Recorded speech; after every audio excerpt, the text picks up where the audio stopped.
The परीक्षा academy में आप सभी का स्वागत है। आज का विषय है राज्य सरकार परिचय। संविधान का कौन सा भाग मुख्यतः राज्यों से संबंधित है? भाग 4, भाग 5, भाग 6, भाग 8। सही उत्तर है भाग 6। संविधान का भाग 6, जिसमें अनुच्छेद 152 से 237 तक शामिल है, मुख्यतः राज्यों से संबंधित है। इसमें राज्य कार्यपालिका, राज्य विधानमंडल, उच्च न्यायालय और अधीनस्थ न्यायालयों से संबंधित प्रावधान है। संविधान के भाग 6 के प्रयोजनों के लिए अनुच्छेद 152 में राज्य की अभिव्यक्ति में कौन शामिल नहीं है? महाराष्ट्र, उत्तर प्रदेश, केंद्र शासित प्रदेश, कर्नाटक। सही उत्तर है केंद्र शासित प्रदेश। अनुच्छेद 152 भाग 6 के लिए राज्य को परिभाषित करता है और केंद्र शासित प्रदेशों को इससे बाहर रखता है। इसलिए राज्य सरकार से संबंधित संवैधानिक प्रावधानों के क्षेत्र को समझने के लिए अनुच्छेद 152 महत्वपूर्ण है। राज्य सरकार के निम्नलिखित घटकों पर विचार कीजिए। राज्यपाल, मुख्यमंत्री के नेतृत्व वाली मंत्रिपरिषद, राज्य विधानमंडल, उच्च न्यायालय। उपर्युक्त में से कौन राज्य स्तर की संवैधानिक शासन व्यवस्था का हिस्सा है? केवल 1 और 2, केवल 1, 2 और 3, केवल 2, 3 और 4, 1, 2, 3 और 4। सही उत्तर है 1, 2, 3 और 4। राज्य स्तर की संवैधानिक शासन व्यवस्था में राज्यपाल और मंत्रिपरिषद से बनी कार्यपालिका, राज्य विधानमंडल तथा राज्य स्तर पर उच्च न्यायालय के नेतृत्व वाली न्यायिक संरचना शामिल होती है। किसी राज्य की कार्यपालिका शक्ति संवैधानिक रूप से किसमें निहित होती है? मुख्यमंत्री, राज्यपाल, मंत्रिपरिषद, मुख्य सचिव। सही उत्तर है राज्यपाल। अनुच्छेद 154 राज्य की कार्यपालिका शक्ति राज्यपाल में निहित करता है। इसका प्रयोग राज्यपाल द्वारा संविधान के अनुसार प्रत्यक्ष रूप से या अपने अधीनस्थ अधिकारियों के माध्यम से किया जाता है। कथन ए, राज्यपाल राज्य कार्यपालिका का संवैधानिक प्रमुख है। कारण आर, मुख्यमंत्री के नेतृत्व वाली मंत्रिपरिषद सामान्यतः राज्यपाल को उसके कार्यों के प्रयोग में सहायता और सलाह देती है। ए और आर दोनों सत्य हैं तथा आर ए की सही व्याख्या है। ए और आर दोनों सत्य हैं, किंतु आर ए की सही व्याख्या नहीं है। असत्य है किंतु आर असत्य है। ए असत्य है किंतु आर सत्य है। सही उत्तर है ए और आर दोनों सत्य हैं तथा आर ए की सही व्याख्या है। राज्यपाल राज्य कार्यपालिका का संवैधानिक या नामात्र प्रमुख है, जबकि संसदीय व्यवस्था में मुख्यमंत्री के नेतृत्व वाली मंत्रिपरिषद वास्तविक कार्यपालिका के रूप में कार्य करती है और उन मामलों को छोड़कर राज्यपाल को सहायता एवं सलाह देती है जहां संविधान विवेक की अनुमति देता है। कौन सा अनुच्छेद राज्यपाल को सहायता और सलाह देने के लिए मुख्यमंत्री के नेतृत्व में मंत्रिपरिषद का प्रावधान करता है? अनुच्छेद 153, अनुच्छेद 154, अनुच्छेद 163, अनुच्छेद 164। सही उत्तर है अनुच्छेद 163। अनुच्छेद 163 मुख्यमंत्री के नेतृत्व में मंत्रिपरिषद का प्रावधान करता है, जो राज्यपाल को उसके कार्यों के प्रयोग में सहायता और सलाह देती है, सिवाय उन मामलों के जहां संविधान राज्यपाल से विवेकाधिकार के प्रयोग की अपेक्षा करता है। राज्य की मंत्रिपरिषद सामूहिक रूप से किसके प्रति उत्तरदायी होती है? राज्यपाल, राज्य विधानसभा, संपूर्ण राज्य विधानमंडल, राष्ट्रपति। सही उत्तर है राज्य विधानसभा। अनुच्छेद 164(2) के अनुसार राज्य की मंत्रिपरिषद राज्य विधानसभा के प्रति सामूहिक रूप से उत्तरदायी होती है। द्विसदनीय राज्य में भी सामूहिक उत्तरदायित्व विधानसभा के प्रति होता है, विधान परिषद के प्रति नहीं। राज्य विधानमंडल के संबंध में कौन सा कथन संवैधानिक रूप से सही है? प्रत्येक राज्य में 2 सदन होना अनिवार्य है। प्रत्येक राज्य में केवल 1 सदन होना अनिवार्य है। राज्य विधानमंडल में राज्यपाल तथा, जैसा लागू हो, 1 या 2 सदन होते हैं। राज्यपाल राज्य विधानमंडल का घटक नहीं है। सही उत्तर है राज्य विधानमंडल में राज्यपाल तथा जैसा लागू हो 1 या 2 सदन होते हैं। अनुच्छेद 168 के अनुसार किसी राज्य के विधानमंडल में राज्यपाल तथा राज्य के अनुसार 1 या 2 सदन होते हैं। अतः राज्यपाल संवैधानिक रूप से राज्य विधानमंडल का एक घटक है। राज्य कार्यपालिका और संघ कार्यपालिका के बीच अंतर को कौन सा कथन सही दर्शाता है? राष्ट्रपति निर्वाचित होता है, जबकि राज्यपाल की नियुक्ति राष्ट्रपति द्वारा की जाती है। राष्ट्रपति और राज्यपाल दोनों प्रत्यक्ष रूप से निर्वाचित होते हैं। राष्ट्रपति और राज्यपाल दोनों नियुक्त होते हैं। राज्यपाल का निर्वाचन राज्य विधानमंडल करता है। सही उत्तर है राष्ट्रपति निर्वाचित होता है, जबकि राज्यपाल की नियुक्ति राष्ट्रपति द्वारा की जाती है। राष्ट्रपति का अप्रत्यक्ष निर्वाचन अनुच्छेद 54 के तहत निर्वाचक मंडल द्वारा होता है, जबकि अनुच्छेद 155 के तहत राज्यपाल की नियुक्ति राष्ट्रपति करता है। राज्यपाल न तो जनता द्वारा प्रत्यक्ष रूप से निर्वाचित होता है और न ही राज्य विधानमंडल द्वारा। निम्नलिखित युग्मों पर विचार कीजिए। अनुच्छेद 153 राज्यों के राज्यपाल। अनुच्छेद 154 राज्य की कार्यपालिका शक्ति। अनुच्छेद 163 राज्यपाल को सहायता और सलाह देने के लिए मंत्रिपरिषद। अनुच्छेद 168 राज्यों के विधानमंडलों का गठन। कौन से सही सुमेलित हैं? केवल 1 और 2, केवल 1, 2 और 3, केवल 2, 3 और 4, 1, 2, 3 और 4। सही उत्तर है 1, 2, 3 और 4। चारों युग्म सही सुमेलित हैं। अनुच्छेद 153, 154, 163 और 168 क्रमशः राज्यपाल, राज्य की कार्यपालिका शक्ति, मंत्रिपरिषद तथा राज्य विधानमंडल के महत्वपूर्ण संवैधानिक आधार प्रदान करते हैं। राज्यपाल के संबंध में निम्नलिखित कथनों पर विचार कीजिए।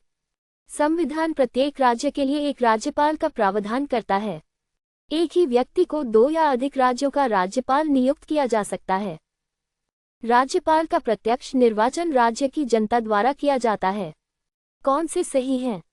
केवल 1, केवल 1 और 2, केवल 2 और 3, 1, 2 और 3। सही उत्तर है केवल 1 और 2।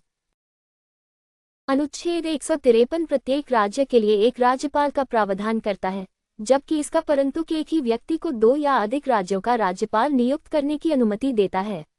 अनुच्छेद 155 के तहत राज्यपाल की नियुक्ति राष्ट्रपति द्वारा होती है, उसका प्रत्यक्ष निर्वाचन नहीं होता। राज्य की कार्यपालिका शक्ति के क्षेत्रीय विस्तार के संबंध में कौन सा कथन सही है? ये संघ सूची के प्रत्येक विषय तक विस्तृत होती है। ये सामान्यतः उन विषयों तक विस्तृत होती है जिन पर राज्य विधानमंडल को कानून बनाने की शक्ति है। ये संघ की कार्यपालिका शक्ति के समान होती है। इसका निर्धारण केवल राज्यपाल करता है। सही उत्तर है ये सामान्यतः उन विषयों तक विस्तृत होती है जिन पर राज्य विधानमंडल को कानून बनाने की शक्ति है। अनुच्छेद 162 के अनुसार राज्य की कार्यपालिका शक्ति सामान्यतः उन विषयों तक विस्तृत होती है जिन पर राज्य विधानमंडल को कानून बनाने की शक्ति है, हालांकि उन क्षेत्रों में संवैधानिक सीमाएं लागू होती हैं जहां संसद और राज्य विधानमंडल दोनों को विधायी क्षमता प्राप्त है। किसी राज्य के मुख्यमंत्री की नियुक्ति कौन करता है? राष्ट्रपति, राज्यपाल, विधानसभा, उच्च न्यायालय का मुख्य न्यायाधीश। सही उत्तर है राज्यपाल। अनुच्छेद 164(1) के तहत मुख्यमंत्री की नियुक्ति राज्यपाल करता है। सामान्य स्थिति में राज्यपाल उस व्यक्ति को मुख्यमंत्री नियुक्त करता है जिसे विधानसभा का विश्वास प्राप्त हो या जिसके पास विधानसभा का विश्वास प्राप्त करने की क्षमता हो। राज्य के अन्य मंत्रियों की नियुक्ति राज्यपाल किस प्रकार करता है? अपने पूर्ण विवेक से, मुख्यमंत्री की सलाह पर, विधानसभा अध्यक्ष की सिफारिश पर, राष्ट्रपति की सलाह पर। सही उत्तर है मुख्यमंत्री की सलाह पर। अनुच्छेद 164(1) के अनुसार अन्य मंत्रियों की नियुक्ति राज्यपाल मुख्यमंत्री की सलाह पर करता है। ये राज्य की संसदीय कार्यपालिका में मुख्यमंत्री की केंद्रीय भूमिका को दर्शाता है। किसी राज्य की मंत्रिपरिषद में मुख्यमंत्री सहित मंत्रियों की कुल संख्या सामान्यतः विधानसभा की कुल सदस्य संख्या के कितने प्रतिशत से अधिक नहीं हो सकती? 10%, 12%, 15%, 20%। सही उत्तर है 15%। 91वें संविधान संशोधन अधिनियम 2003 द्वारा जोड़े गए अनुच्छेद 164 के अनुसार मुख्यमंत्री सहित मंत्रियों की कुल संख्या विधानसभा की कुल सदस्य संख्या के 15% से अधिक नहीं हो सकती। हालांकि किसी राज्य में मंत्रियों की संख्या 12 से कम नहीं होगी। यदि किसी ऐसे व्यक्ति को राज्य में मंत्री नियुक्त किया जाता है जो राज्य विधानमंडल का सदस्य नहीं है, तो उसे कितने समय के भीतर सदस्य बनना आवश्यक है? 3 महीने, लगातार 6 महीने, 1 वर्ष, विधानसभा के अगले सत्र से पहले। सही उत्तर है लगातार 6 महीने। अनुच्छेद 164(4) के अनुसार यदि कोई मंत्री लगातार 6 महीने की अवधि तक राज्य विधानमंडल का सदस्य नहीं रहता, तो उस अवधि की समाप्ति पर वह मंत्री नहीं रहेगा। कथन ए, द्विसदनीय राज्य में विधान परिषद का सदस्य भी मंत्रिपरिषद में शामिल हो सकता है। कारण आर, मंत्रिपरिषद राज्य विधानमंडल के दोनों सदनों के प्रति सामूहिक रूप से उत्तरदायी होती है। ए और आर दोनों सत्य हैं तथा आर ए की सही व्याख्या है। ए और आर दोनों सत्य हैं, किंतु आर ए की सही व्याख्या नहीं है। असत्य है किंतु आर असत्य है। ए असत्य है किंतु आर सत्य है। सही उत्तर है ए सत्य है किंतु आर असत्य है। द्विसदनीय राज्य में विधान परिषद का सदस्य मंत्री बन सकता है, किंतु अनुच्छेद 164(2) के अनुसार मंत्रिपरिषद सामूहिक रूप से केवल विधानसभा के प्रति उत्तरदायी होती है, विधान परिषद के प्रति नहीं। किस अनुच्छेद में प्रावधान है कि राज्य सरकार की समस्त कार्यपालिका कार्रवाई राज्यपाल के नाम से की हुई व्यक्त की जाएगी? अनुच्छेद 164, अनुच्छेद 165, अनुच्छेद 166, अनुच्छेद 167। सही उत्तर है अनुच्छेद 166। अनुच्छेद 166(1) के अनुसार राज्य सरकार की समस्त कार्यपालिका कार्रवाई राज्यपाल के नाम से की हुई व्यक्त की जाएगी। इसका अर्थ यह नहीं है कि प्रत्येक कार्यपालिका निर्णय राज्यपाल द्वारा व्यक्तिगत रूप से लिया जाता है। अनुच्छेद 167 के तहत राज्य प्रशासन और विधायी प्रस्तावों से संबंधित मंत्रिपरिषद के सभी निर्णयों की जानकारी राज्यपाल को देना किसका संवैधानिक कर्तव्य है? विधानसभा अध्यक्ष, मुख्य सचिव, मुख्यमंत्री, महाधिवक्ता। सही उत्तर है मुख्यमंत्री। अनुच्छेद 167 मुख्यमंत्री पर मंत्रिपरिषद के निर्णयों की जानकारी राज्यपाल को देने, राज्यपाल द्वारा मांगी गई सूचना उपलब्ध कराने तथा निर्दिष्ट परिस्थितियों में किसी मंत्री द्वारा लिए गए निर्णय को मंत्रिपरिषद के समक्ष रखने का कर्तव्य डालता है। निम्नलिखित युग्मों पर विचार कीजिए। अनुच्छेद 162 राज्य की कार्यपालिका शक्ति का विस्तार। अनुच्छेद 164 राज्य के मंत्रियों से संबंधित प्रावधान। अनुच्छेद 166 राज्य सरकार के कार्य का संचालन। अनुच्छेद 167 राज्यपाल को सूचना देने आदि के संबंध में मुख्यमंत्री के कर्तव्य कौन से सही सुमेलित हैं? केवल 1 और 2, केवल 1, 2 और 3, केवल 2, 3 और 4, 1, 2, 3 और 4। सही उत्तर है 1, 2, 3 और 4। चारों युग्म सही सुमेलित हैं। अनुच्छेद 162, 164, 166 और 167 मिलकर राज्य कार्यपालिका के संवैधानिक संगठन और कार्यप्रणाली के महत्वपूर्ण पहलुओं को स्पष्ट करते हैं। किस संवैधानिक प्राधिकारी को राज्य का सर्वोच्च विधि अधिकारी माना जाता है? भारत का महान्यायवादी, राज्य का महाधिवक्ता, उच्च न्यायालय का मुख्य न्यायाधीश, राज्य का विधि सचिव। सही उत्तर है राज्य का महाधिवक्ता। महाधिवक्ता राज्य का सर्वोच्च विधि अधिकारी होता है। अनुच्छेद 165 के तहत राज्यपाल ऐसे व्यक्ति को राज्य का महाधिवक्ता नियुक्त करता है जो उच्च न्यायालय का न्यायाधीश नियुक्त होने के लिए योग्य हो। राज्य के महाधिवक्ता के संबंध में निम्नलिखित कथनों पर विचार कीजिए। उसकी नियुक्ति राज्यपाल करता है। उसमें उच्च न्यायालय का न्यायाधीश नियुक्त होने की योग्यता होनी चाहिए। संविधान उसका कार्यकाल 5 वर्ष निश्चित करता है। वह राज्यपाल के प्रसाद पर्यंत पद धारण करता है। कौन से सही हैं? केवल 1 और 2, केवल 1, 2 और 4, केवल 2, 3 और 4, 1, 2, 3 और 4। सही उत्तर है केवल 1, 2 और 4। अनुच्छेद 165 के अनुसार महाधिवक्ता की नियुक्ति राज्यपाल करता है। उसमें उच्च न्यायालय का न्यायाधीश नियुक्त होने की योग्यता होनी चाहिए और वह राज्यपाल के प्रसाद पर्यंत पद धारण करता है। संविधान उसके लिए 5 वर्ष का निश्चित कार्यकाल निर्धारित नहीं करता। राज्य विधानमंडल में महाधिवक्ता की भागीदारी के संबंध में कौन सा कथन सही है? वह न बोल सकता है और न मतदान कर सकता है। वह दोनों सदनों में बोल और मतदान कर सकता है। वह कार्यवाही में बोल और भाग ले सकता है, किंतु केवल अनुच्छेद 177 के आधार पर मतदान नहीं कर सकता। वह केवल विधानसभा में मतदान कर सकता है।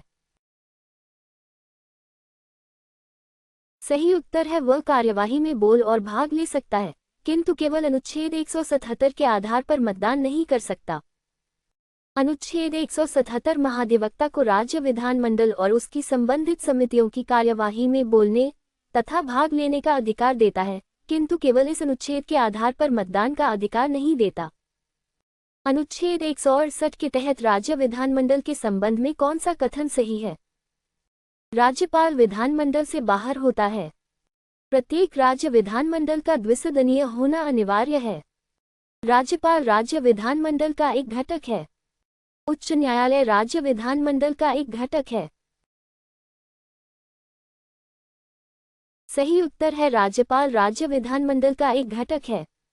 अनुच्छेद 168 के अनुसार किसी राज्य का विधानमंडल राज्यपाल तथा राज्य में एक सदनीय या द्विसदनीय व्यवस्था के अनुसार 1 या 2 सदनों से मिलकर बनता है। कौन सा संवैधानिक प्रावधान संसद को किसी राज्य में विधान परिषद की स्थापना या उन्मूलन करने में सक्षम बनाता है? अनुच्छेद 168, अनुच्छेद 169, अनुच्छेद 170, अनुच्छेद 171। सही उत्तर है अनुच्छेद 169।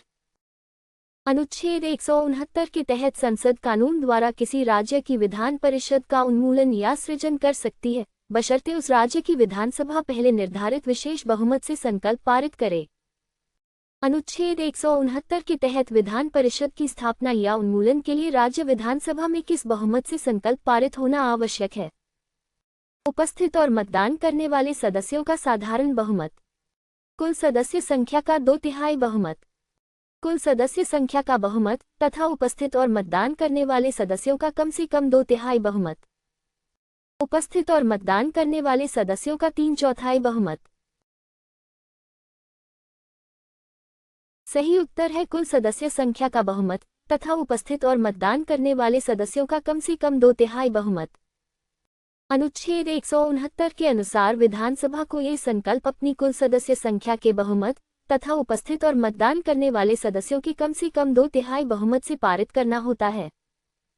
कथन ए, अनुच्छेद 169 के तहत राज्य विधान परिषद की स्थापना या उन्मूलन के लिए संसद द्वारा बनाया गया कानून अनुच्छेद 368 के तहत संविधान संशोधन नहीं माना जाता।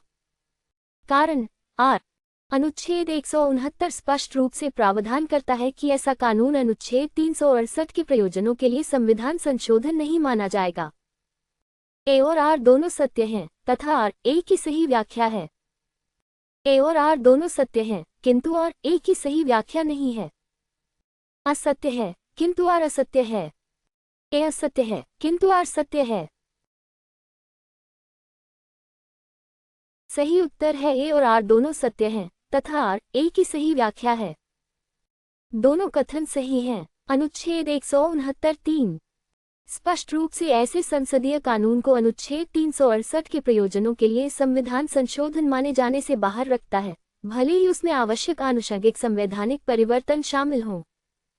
राज्य स्तर पर राजनीतिक कार्यपालिका और स्थायी कार्यपालिका के संबंध को कौन सा कथन सबसे सही दर्शाता है? लोक सेवक सामूहिक रूप से विधानसभा के प्रति उत्तरदायी होते हैं। राजनीतिक कार्यपालिका नीति निर्धारित करती है, जबकि स्थायी कार्यपालिका प्रशासन और क्रियान्वयन में सहायता करती है। स्थायी कार्यपालिका मंत्रियों पर स्वतंत्र संवैधानिक अधिकार का प्रयोग करती है। मुख्य सचिव राज्य का संवैधानिक प्रमुख होता है। सही उत्तर है राजनीतिक कार्यपालिका नीति निर्धारित करती है, जबकि स्थायी कार्यपालिका प्रशासन और क्रियान्वयन में सहायता करती है। निर्वाचित राजनीतिक कार्यपालिका नीतिगत दिशा प्रदान करती है और राजनीतिक रूप से उत्तरदायी रहती है, जबकि स्थायी लोक सेवा प्रशासनिक निरंतरता, विशेषज्ञता और नीतियों के क्रियान्वयन में सहायता प्रदान करती है। निम्नलिखित में से कौन राज्य शासन व्यवस्था के अंतर्गत संवैधानिक पद नहीं है? राज्यपाल, मुख्यमंत्री, महाधिवक्ता, मुख्य सचिव।